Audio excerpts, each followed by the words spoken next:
étudiants de la GEI m'en a proposé de participer à cette journée. Je vais vous parler aujourd'hui de l'arbitrage comme outil de sécurisation des transactions économiques et financières au Vietnam. Et je peux tout de suite vous dire que les recherches que j'ai effectuées sur ce sujet, parce que contrairement à mon confrère Éric Laudréau, je ne suis pas un spécialiste du droit vietnamien. Donc contrairement à ce que j'aurais pu penser, l'arbitrage, en tout cas dans le cadre dans lequel je l'envisageais, n'est pas un outil de sécurisation des transactions économiques et financières au Vietnam. Je m'explique, je suis actuellement en train de monter avec des collègues français qui sont magistrats, qui sont avocats, qui sont hauts fonctionnaires, un centre d'arbitrage qui sera entièrement dématérialisé. Le but est de proposer à des startups de régler leurs litiges dans un temps très court, avec des experts du domaine et avec des coûts qui seront réduits, puisque l'objectif de ce centre dématérialisé d'arbitrage est que les parties elles-mêmes, donc les chefs de petites entreprises, puissent se saisir de cette plateforme sans avoir recours à un avocat. Et la recherche que j'ai faite en droit vietnamien était la suivante: est-ce que notre centre d'arbitrage pourrait proposer aux acteurs économiques français, qui ne sont pas nécessairement des gros investisseurs, mais qui sont des petites start-up qui viendraient s'installer au Vietnam, est-ce qu'il serait intéressant que ces start-up insèrent dans les contrats qu'ils concluent avec les Vietnamiens ou avec d'autres entreprises évoluant au Vietnam une clause d'arbitrage qui renverrait vers notre centre d'arbitrage pour obtenir des décisions très rapidement, sous un mois comme je disais. Et donc, est-ce que finalement un centre d'arbitrage français pourrait avoir des promesses qui consisteraient à dire à des entreprises françaises qui viennent investir ici: renvoyer les litiges vers notre centre, nous on va les régler très rapidement et obtenir une décision très rapide, une exécution, une reconnaissance d'une exécution très rapidement au Vietnam. Eh bien c'est un échec, comme je vous le disais, puisque comme a pu l'introduire mon confrère, il est extrêmement difficile de faire exécuter des sentences au Vietnam. Alors, peut-être un premier aperçu, c'est que le Vietnam a une culture judiciaire tout à fait différente de la culture française. On peut le voir avec des chiffres qui sont issus du ministère de la Justice français et du ministère de la Justice vietnamien. Il y a significativement plus de décisions judiciaires en France qu'au Vietnam. Donc en France, finalement, nous avons une décision pour 16 habitants par an, ce qui est beaucoup, ce qui est assez étonnant, alors qu'au Vietnam, nous avons une décision judiciaire pour 6600 habitants par an.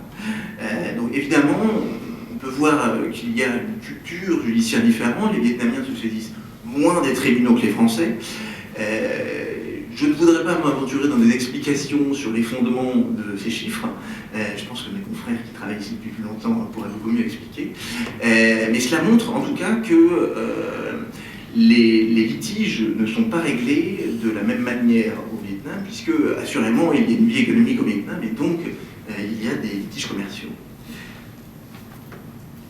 Alors, comme encore une fois l'a introduit mon confrère, le Vietnam a signé la Convention de New York sur la reconnaissance des sentences arbitrales étrangères.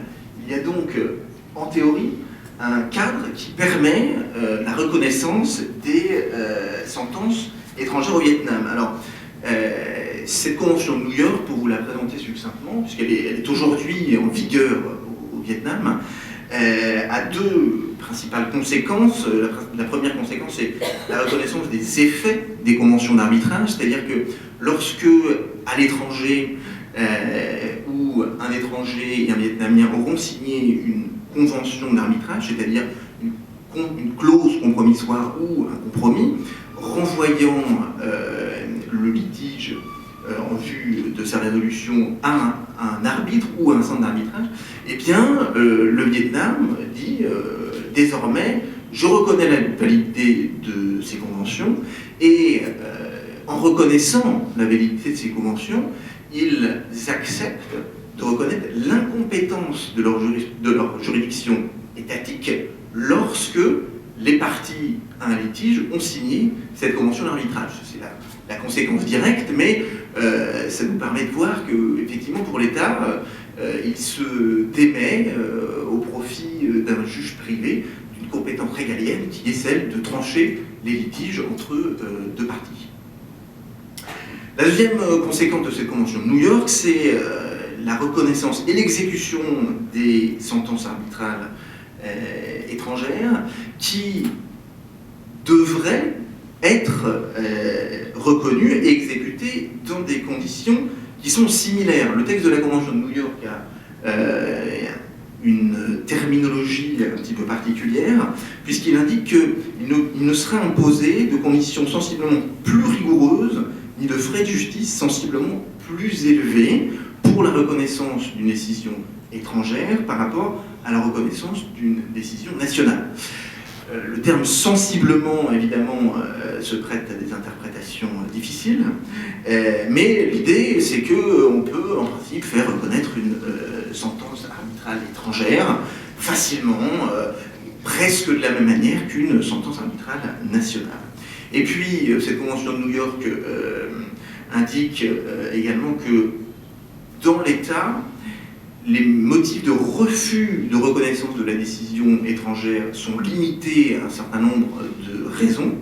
Et ces raisons, finalement, recoupent tout à fait ce qu'on peut connaître en droit de l'arbitrage français. Il y a des raisons qui tiennent aux acteurs de l'arbitrage, leur capacité, la compétence du tribunal arbitral, et puis le respect du contradictoire dans la manière dont la procédure arbitrale a été tenue. Et puis, il y a des motifs qui tiennent, et c'est bien compréhensible, à l'ordre public de l'État dans lequel la décision doit être exécutée. Et donc, les États, et le Vietnam en particulier, ont la possibilité de ne pas reconnaître l'autorité d'une sentence arbitrale étrangère dès lors qu'il y aurait une contradiction avec son ordre interne. Ça, c'est valable pour tous les pays qui ont ratifié la Convention de New York. Eh bien, nous avons ce cadre qui, en théorie, devrait permettre aux sentences arbitrales étrangères de s'appliquer facilement au Vietnam, et la réalité est tout autre. Comme encore une fois l'avait annoncé mon confrère. La première difficulté, c'est la difficulté de la reconnaissance des sentences étrangères. La reconnaissance des sentences étrangères est limitée par deux facteurs au Vietnam. La première, c'est que ne sont arbitrables que les litiges commerciaux, ça sans grande surprise. Et la deuxième restriction est apportée par une réserve qu'avait émise le Vietnam lorsqu'il a signé cette convention de New York. Et cette réserve est la suivante, c'est que l'interprétation par les juridictions et autorités compétentes du Vietnam devront être conformes aux règles découlant de la Constitution et des lois du Vietnam. Et derrière cette réserve apparemment anodine, il y a en réalité un fondement sur lequel les juridictions étatiques vont s'appuyer pour refuser la reconnaissance des sentences étrangères. Et dans les faits, lorsque on va saisir une cause, vous allez voir la procédure tout à l'heure, les juridictions vont se cacher derrière ce grand principe d'absence de contradiction avec la Constitution et les lois vietnamiennes pour ne pas reconnaître l'autorité des sentences arbitrales étrangères. Et il y a une difficulté pour l'exécution des sentences étrangères, au-delà même de leur reconnaissance, c'est que pour aller de la sentence étrangère jusqu'à l'exécution, on a un véritable parcours du combattant.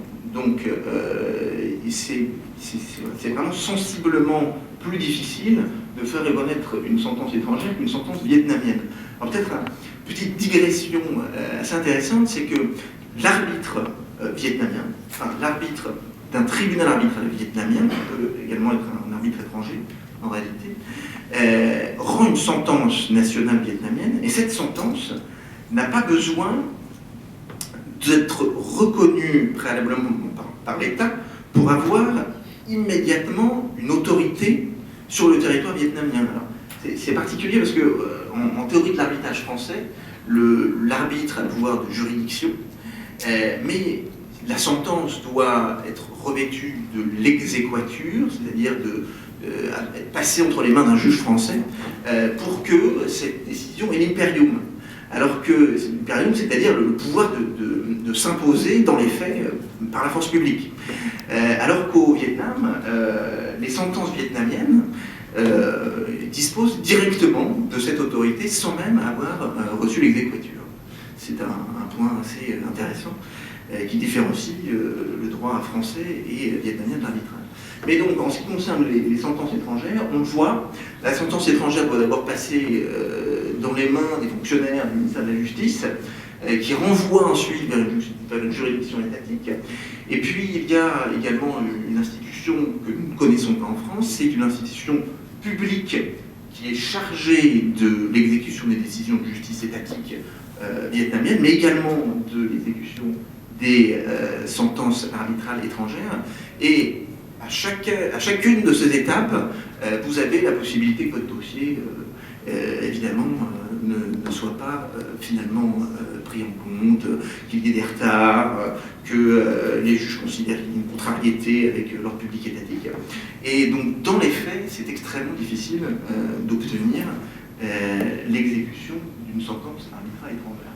Alors, j'aimerais, avant d'aborder ma conclusion, vous relater des exemples qui ont été tirés, qui sont tirés d'un article récent du professeur Dien, que tous les étudiants ici connaissent, et qui tiennent non plus aux obstacles procéduraux d'exécution d'une sentence arbitrale